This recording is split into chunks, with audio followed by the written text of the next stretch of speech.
Good evening, I'm Gretchen Frazee.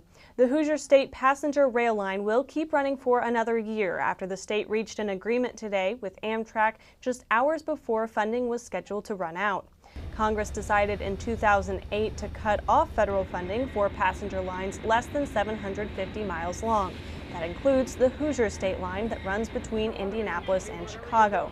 But the state, along with officials in several local communities, reached a one-year agreement with Amtrak worth more than $2.5 million to continue operations. More than half of the money will come from communities along the line.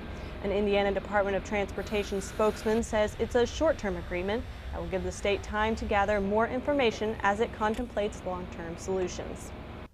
The U.S. Supreme Court announced today it will hear a case brought by Indiana along with 11 other states challenging the Environmental Protection Agency's authority to regulate greenhouse gas emissions.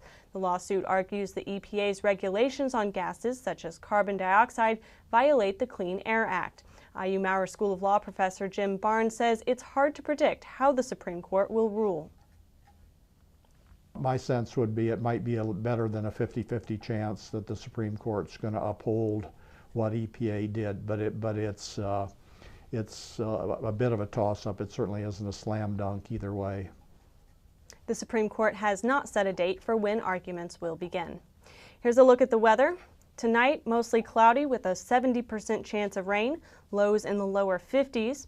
Tomorrow, partly cloudy, highs in the mid-60s, lows in the lower 40s. And here's a look at the 5-day forecast. A small chance of rain throughout most of the week, highs in the upper 50s to low 60s. For more on these stories and other local news, go to WTIUnews.org. I'm Gretchen Frazee.